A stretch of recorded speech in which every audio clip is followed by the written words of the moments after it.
వచ్చిందనే చూస్తున్నా లేకపోతే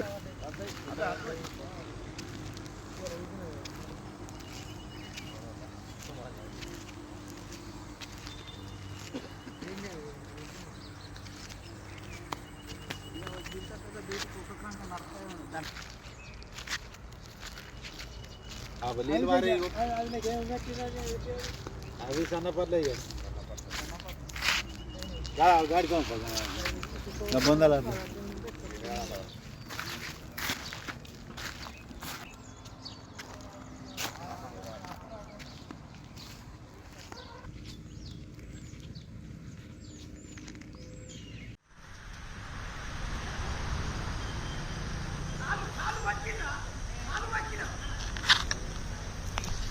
వెంటనే తడిసిన ధాన్యాన్ని వెంటనే తడిసిన ధాన్యాన్ని వెంటనే తడిసిన ధాన్యాన్ని వెంటనే రైతు లేనిదే రాజ్యం లేదు రైతు లేనిదే రాజ్యం లేదు రైతు లేనిదే రాజ్యం లేదు రైతు లేనిదే రాజ్యం లేదు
వెంటనే తడిసిన ధాన్యాన్ని కొంటా అని చెప్పేసి మీ అందరికీ హామీ ఇస్తున్నారు.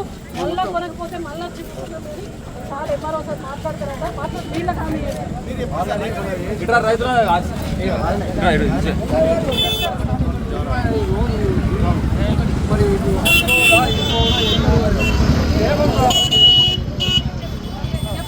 ఏంటంటే రాత్రి వాన కురిసింది సార్.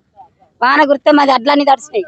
అడ్లని తడితే మాది ఇప్పుడు అమలు వచ్చి మా అడ్లని ఎత్తిపియాలి. మరి ఇప్పుడు లేకుండా 10 రోజులలో ఏది లేకుండా చేయాలి, గింజ లేకుండా చేయాలి. మళ్ళీ లేకపోతే ఎంత మన్ను పెట్టుర్రి బుక్కి బతుకుతాం కావచ్చు రైతు. అదే మన్ను పెట్టాలి, లేకపోతే మందు పెట్టని. వాడు రేవంత్ రెడ్డి మందు పెడతాడేమో. వాడు అది నీడ కూర్చుంటే ఇవన్నీ మమ్మల్ని కోస దింగుతుండు. ఎంతసేపు ఎండలు కప్పుతున్నాం, బురద దీన్ని బురద కక్కుతున్నాం. మాకు ఇప్పుడు వెంటనే మాకు ఈ తడిసిన ధాన్యాన్ని వెంటనే లేవాలి. ఇప్పుడు తీసుకొచ్చి 20 రోజులు మేచర్ వచ్చి 15 రోజులు 15 రోజులు ఉంది. కొనేలు లేదు, అమలు అచ్చుడు లేదు, ఇచ్చుడు లేదు, సంచులు ఇచ్చుడు లేదు. రోజు నడుచుడే ఇత్తం అన్నట్టు ఇచ్చుడు లేదు. బోనస్ లేదు, బోనస్ ఇస్తా అన్నాడు, బోనస్ లేదు. సన్నవాట్లకు బోనస్ ఇస్తా అన్నాడు, రైతు బంధు ఇస్తా అన్నాడు, రైతు బంధు లేదు. కేసీఆర్ ఉన్నప్పుడు అన్ని రైతు బంధులు వేసిండు. గుంటున్నా అనుకుంటా కేసిండు. అన్నం పెట్టిండు. వీడు మన్ను పెడుతుండు. మన్ను పెట్టినాక చెప్పులు మెడకేయాలి అంతే. ఇవాళ చలిగల్ మార్కెట్ యార్డ్ లో నిన్న కురిసిన వర్షానికి, అకాల వర్షానికి మరి రైతుల ధాన్యం మొత్తం కూడా తడిసి ముద్దయింది. ఇక్కడ ఉన్నటువంటి పరిస్థితి ఏంటంటే అసలు 20-25 రోజుల నుంచి మాయచ్చర్ వచ్చినా కూడా ఇక్కడ ఉన్నటువంటి రైతుల వడ్లు జోక్తలేరు. ఎందుకు జోక్తలేరు అని అంటే అప్పుడు కేసీఆర్ ఉన్నప్పుడేమో హమాలీలను పెంచారు, లారీలు వచ్చినాయి, కాంటాలు పెట్టారు. కానీ ఇవాళ రేవంత్ రెడ్డి సర్కార్ వచ్చిన తర్వాత రైతుల నోట్లో మట్టి కొడుతున్నారు. 6 కాలం కష్టపడి రైతన్న మరి పంట పండిస్తే మరి మార్కెట్లో పోస్తే ఎండబెట్టిరు. మాయచ్చర్ వచ్చినా కూడా ఇవాళ మరి ప్రభుత్వం ఏ విధంగా చేస్తుందనంటే కమిషన్లు ఇచ్చిన వాళ్ళే వడ్లు జోకడం, సీరియల్ నెంబర్తోని జోకకుండా కమిషన్లు ఇచ్చిన వాళ్ళే జోకడం. మరి ఈ విధంగా రైతును ఇబ్బంది పెడతా ఉన్నారు.